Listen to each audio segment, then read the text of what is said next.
Dark Souls as a series has never really had a flawless PvP system in any of its games. That being said, I think Dark Souls 3 by far handles invasion-style PvP the worst out of the whole series. Now, while I personally enjoy a good gank spank, I can't imagine the majority of standard players enjoys the mechanics of invading in this game.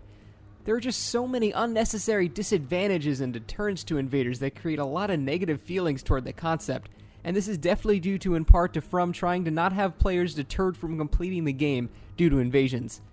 Now, while I agree a game developer should make the playthrough enjoyable for everyone, sacrificing such a pivotal part of the game to account for 3 or 4 times you actually get invaded during a playthrough is such an unnecessary step.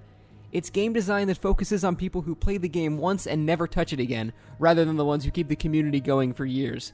It goes against the whole cult classic idea of the series and transforms it into a mainstream one-and-done pleaser. But now, don't get me wrong, I'm not saying I'm more entitled than those who play the game only once. Their opinion is just as important, especially to a company that's trying just to sell the game. So don't interpret it like that.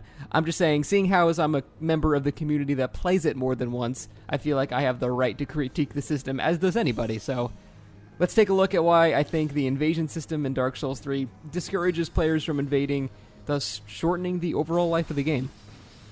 First off, invaders simply have far too many disadvantages. The host should absolutely have an advantage against invaders. In fact, it'd be poor game design to allow a twink to come in and one-shot a new player in the Undead Burg. Dark Souls 2 tried to rectify this with Soul Memory, but then they just said, fuck it, a gape ring, and then twinks were back again. In Dark Souls 3, however, From Software overcorrected. They implemented a system that made it so you not only have to be a similar or lower soul level than the person you're invading, but you also have to be of a similar or lower weapon level as well. Now, short of having a Hornet Ring early game, it's extremely difficult, if not impossible, to twink, which is a good thing. However, they remove the ability to twink while also piling on 14 other disadvantages to the invader, which was complete overkill. Seriously, look how many disadvantages invaders have. First, they just have 30% less max health than the host they're invading. That's fine. They're invading a host who doesn't want to be invaded most of the time, and they need some type of disadvantage, so now they're lower the same soul level, lower the same weapon level, and now they have 30% less health as well. Yeah, that would be enough, and that'd be fair in my opinion, but I'll concede an even more conservative viewpoint for now. Next, invaders have half Estus. So not only do invaders have 30% less health, but they have half the max healing potential as well.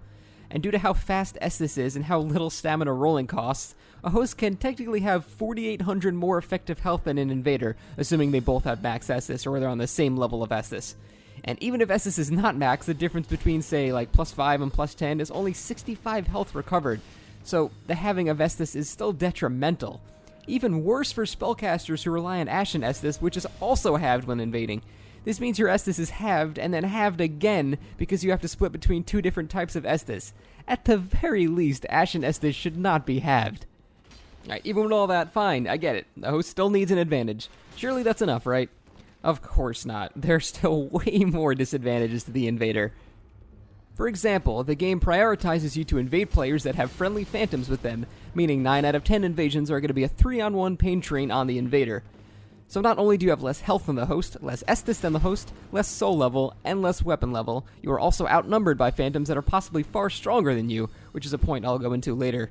So, when you invade someone, instead of having, say, a 10 Estus charge versus your 7 Estus scenario, you now have a 10 plus 7 from another phantom, plus another 7 from another phantom, versus your just max 7. And you only get 1 Estus charge for killing an invader, and when 3 people are wailing on you, you can't really not take damage. It creates this tag team strategy where if one phantom loses a lot of health, he spams rolls, because why not, while the other phantoms and hosts attack the invader, and then the original phantom heals. The problem is, unless you are one-shotting all of these people, you will never win the war of attrition. You'll notice any streamers or YouTubers that enjoy gank spanks invasions all the time, they have one thing in common. They all have a way of one-shotting people, because if you don't, you'll almost certainly lose. It would take an exceptionally bad group of players to burn through 24 Estus while you are burning through 7, not to mention you have far less opportunities to actually drink because you're always being pummeled by 3 or 4 players. And it creates this really stale, boring Hornet Ring meta where you either one-shot a phantom and thin their numbers with the Hornet Ring, or some type of gimmick build or something like that, or you just die because you run out of Estus before they collectively do. That is really bad game design. Sadly, we're not even close to the total amount of disadvantages invaders get. So next, nothing is stopping hosts from infinitely summoning more phantoms. Again, unless you specifically play with a weapon that is great at roll catching, it is extremely frustrating for a normal player to stop a host from spamming rolls while summoning more and more people. All it takes is the cover of one phantom for 1 second for the host to summon another. There's no downside to this for the host. He can just keep summoning people indefinitely, even people you may have just killed a minute ago. Not only this, but Blue Sentinels and Dark Moons can also show up, although I don't really have a problem with those covenants in general. Now this mostly boils down to how easy it is for players to just simply avoid fighting by spamming rolls. Now a very smart player can still punish rolls and stop this, but this video is really for the majority of players who either don't know how to do that or just don't want to play with the weapons that are actually really good at roll punishing. I think everybody who's invaded in this game has experienced the typical host whose phantoms has died, who runs back to the bonfires only for you to continuously see summoning another phantom. A change as simple as not allowing hosts to summon additional phantoms while there's an invader present would be a perfectly reasonable fix for this. Next, when you die in invasion, your souls end up where you die instead of where you used your invasion item, like, in all the other Souls games. This is more of a fuck you, not a balance issue. But there's no reason for this other than to just further discourage invasions. This is no reason. It's just, I guess I'll make it inconvenient for you. That's it. It's not like unfair. It's just, fuck you. That's about it. Another glaring issue is the no soul level limit when co-oping with a password feature carried over from Bloodborne. A level 1 host with +0 weapons can summon a level 700 friend with every weapon and ring in the game at max upgrade. Now, the friendly phantom will of course be scaled down, but the game cannot properly account for all of the things that will be needed to scale him down. This creates situations where invaders are fighting things that should be impossible to be fighting. For example, a low-level invader at level 20 invades in the Crucifixion Woods. He invades a world where a level 30 host has summoned his level 200 friend. Now, his level 200 friend has the stats to wield anything in the game, and even though his raw damage and health are proportionally scaled down, his amount of options are not. Another example of an impossible situation is that same invader invading that same host with a friendly phantom that is level 200 and has the stats to wield a spell like Soulstream. At the level of the invader, using Soulstream is completely impossible because you cannot possibly meet the requirements of the spell at that level. So while numbers are scaled down, possibilities are not, and that's a massive balance issue, and yet another disadvantage invaders have. I've also noticed a trend of doing notably less damage to scaled down phantoms, which makes me think that flat defenses, a stat that is increased simply by leveling, is not properly scaled down. That point, however, is just conjecture, so don't think that's true or false. So just about the only thing invaders have going for them at this point is the fact that they can use the enemies in a host world as additional allies. Oh wait, Seed of a Giant Tree exists, so you can't even do that. I find seeds to be extremely easy to obtain, so much so that I noticed I was receiving them almost every time I was invaded. That is ridiculous. Maybe I just get really lucky or something, but the spawn rate of seeds seems to be far too high, seeing as how they strip the one last thing invaders actually have going for them. So, taking all of that into account, imagine this situation. A new player beats the game and decides to invade after hearing about how revolutionary the idea is after Souls made it so popular.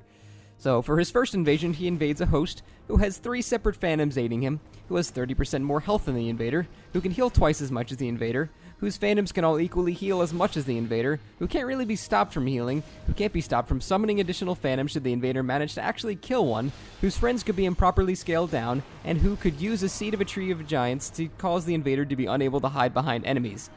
Once the invader loses his first invasion experience, as he would, he notices his souls are also nowhere to be found.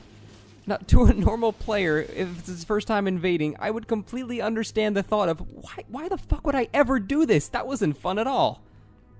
Not only does the game massively discourage invasions due to the sheer volume of disadvantages, but the actual mechanics of the game prevent invasions from even happening in the first place. Why would they possibly go backwards from Dark Souls 2 and not allow you to be invaded if you kill the boss of an area? I'm seriously speechless. I have no possible explanation as to why they thought that would be a good idea. I could go to an area in Dark Souls 3, which has 20,000 players currently active right now at the time of this video, and it would on average take longer to invade than it would in Dark Souls 2, assuming the same, soul level, soul memory, region, and that game doesn't even have 1,600 players currently. You have to be embered to be invaded, except you can use an ember directly outside the fog gate of a boss and summon people before anyone even has the chance to invade you. That is seriously flawed game design. every time this game discourages you from invading, which is why I tend to prefer dueling. Their strategy of discouraging invasions kind of worked on me. I don't really want to invade anymore, short of, a couple of stupid, fun caster invasions where I die a lot. I just don't get that much entertainment out of parrying and one-shotting a host or one-shotting him with a soul spear. And while his 3 phantoms just slash at me while I'm in iframes in the riposte animation. It was fun for a while, but it's seriously getting really old, and I don't think it'll ever change. The mechanics of the game shelter the single-player experience, and I think the longevity of the game suffers greatly as a result. I already get less invasions in this game than I do in Dark Souls 2, and the game is only 2 months old. And no doubt the DLC will breathe life back into the game as new areas with new undefeated bosses will arise, but I really don't know what to do in the meantime anymore. That's not even to begin talking about the lack of build diversity in this game, but that is a topic for another time. Well, that is it for now, guys. Thank you for watching. I'd love to know what you think in the comments, because unfortunately I do read my YouTube comments. This is why I'm sick very often, but still, I would honestly love to hear what you guys think about the subject. I know some people still really like it, but usually those people are just one-shotting phantoms and stuff like that, and I think that creates like a really, really boring method of invading where you have to one-shot people or you lose. So I know that's not, it's not black and white like that, but for the majority of people, that's how it is. So I would love to hear what you think. Anyway, thanks for watching, guys, and take it easy.